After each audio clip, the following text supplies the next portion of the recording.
Hotep à tous. Quelle est la puissance américaine? Comment elle se caractérise? Comment les États-Unis font pour être si puissants? D'où vient la force des États-Unis? C'est par les guerres. Les amis, c'est par la guerre.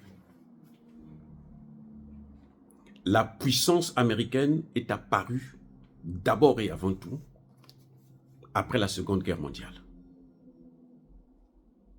Quand il y a une guerre, il se crée automatiquement une économie de guerre.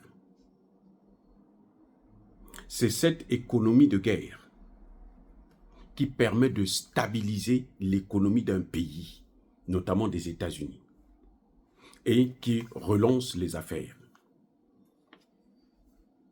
Ce qui rend la force, l'Amérique, plus forte, et maintenant elle peut encore faire une autre guerre.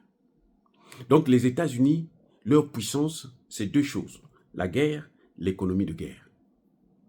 Vous avez vu la guerre en Ukraine. Quand ils ont lancé la guerre en Ukraine, enfin, ils ont organisé, créé les conditions pour qu'ils puissent avoir une guerre en Ukraine.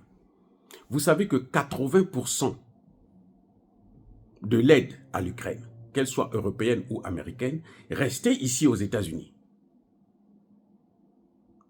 Et les Européens, tous les Européens, ils ont épuisé tout leur stock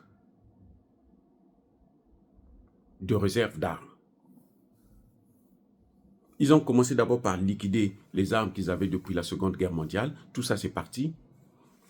Les armes que la Russie avait quand ils se sont séparés avec la Russie, plutôt l'Ukraine avait quand ils se sont séparés avec la Russie, ils ont tout utilisé. Je vous ai dit la dernière fois que l'Ukraine devient, c'est comme une casse. La casse en France, c'est un endroit où on va jeter les voitures qui ne fonctionnent plus là. Quand votre voiture, vous voyez que ça ne fonctionne plus, on va déposer ça à la casse. Maintenant, ceux qui travaillent à la casse, ils vendent ça, les pièces. Ils démantèlent. Quand il y a quelqu'un qui vient, tu as besoin d'une pièce d'une voiture. Au lieu d'aller acheter ça dans un magasin, ça coûte très cher. Tu viens là-bas, on va voir parmi les voitures qu'ils ont reçues, s'ils ont le même modèle, on va prendre la pièce et on te donne. C'est ça qu'on appelle la casse. Donc l'Ukraine est devenue la casse de toute l'industrie militaire européenne vieux. Et maintenant, ce qu'ils font, c'est que quand il y a ça, les Américains en profitent parce que maintenant, les Européens sont obligés d'acheter encore des armes américaines. Et s'ils ne le font pas, les Américains vont mettre le feu en Europe. Je reprends. Si les Européens s'entêtent, les Américains vont mettre le feu. Vous savez que maintenant, la Pologne dit, moi, je ne vais pas vous aider. L'Ukraine, débrouillez-vous. Je ne suis plus là-dedans. Quand Emmanuel Macron a sorti l'idée qu'il fallait maintenant que, c'est hier ou avant-hier, avec les Anglais, qu'on va intervenir. La Pologne dit, non, je ne suis pas là-dedans. Alors que la Pologne était chaud pour attaquer la Russie. La Pologne dit, c'est pas moi, je ne suis pas là-dedans. Le grand bénéficiaire de cette guerre, ce sont les États-Unis. Mais les États-Unis ne peuvent pas jouir de cette guerre. Parce que les Russes, les Chinois, les Iraniens, les Indiens et même l'Afrique du Sud ont lancé le processus de dédollarisation. Quand Ramaphosa parle à Trump, il sait que Trump ne peut pas prendre des sanctions. Les sanctions qu'il va prendre, c'est quoi? C'est le dollar. Mais lui, il peut commercer avec les autres pays. Et les matières, quand il ferme les usines américaines, c'est quand même 27 milliards.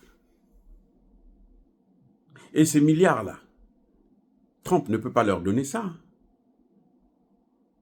Par contre, l'Afrique du Sud peut vendre ça à la Chine. La Chine achète tout. Les matières premières, la Chine peut exporter ça. L'Afrique du Sud peut exporter ça en Chine. Vous voyez? Donc, ce qui s'est passé, c'est que c'était l'erreur justement de Joe Biden.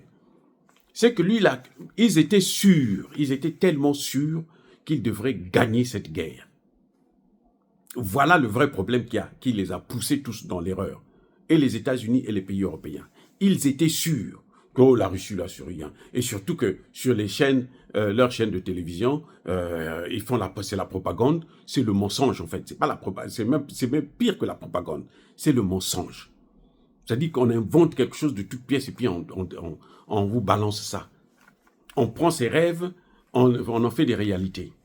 Des généraux qui sont jamais partis sur le terrain, qui ne connaissent pas la vraie guerre, hein, ils sont habitués à aller massacrer des gens en Afrique, où il n'y avait pas d'armée. Maintenant, vous voyez, ils ont peur d'attaquer le Sahel, parce qu'ils savent. Parce qu'ils savent. Et d'ailleurs, vous savez, chez nous, on dit que quand on se bat avec un petit enfant, là, on est toujours essoufflé. Tu peux chicoter un enfant, là, tu verras toi-même, tu seras essoufflé. Donc, maintenant, là, on ne peut plus faire la guerre même avec les pays africains. Donc, la force des États-Unis, pour Biden, c'était sûr qu'ils vont gagner la Russie, donc couper la Russie en mini-morceaux, et puis, bon, ils pourront à la fois avoir les matières premières de la Russie et les matières premières de l'Ukraine. Et ils ont tout perdu. Parce que la partie ukrainienne où il y a des matières premières, c'est ce que la Russie a pris. Et oui, c'est cette partie-là que la Russie vient de prendre. Donc, ils ont perdu. Ils ont perdu sur le plan économique, ils ont perdu sur le plan militaire, ils ont perdu sur le plan énergétique parce que l'énergie moins chère qu'ils avaient en Russie, là, ils n'en ont plus. Ils sont obligés d'acheter 5 à 7 fois plus cher l'énergie chez les Américains. Et les compagnies qui ont pris un coup très fort, ce qu'ils font, ils sont obligés de délocaliser pour venir installer leurs usines aux États-Unis. Trump l'a dit ouvertement. Hein. Au sommet de Davos, il dit, venez avec vos entreprises chez nous. Mais si l'Europe vient avec ses entreprises aux États-Unis, qu'est-ce qu'il y aura en Europe?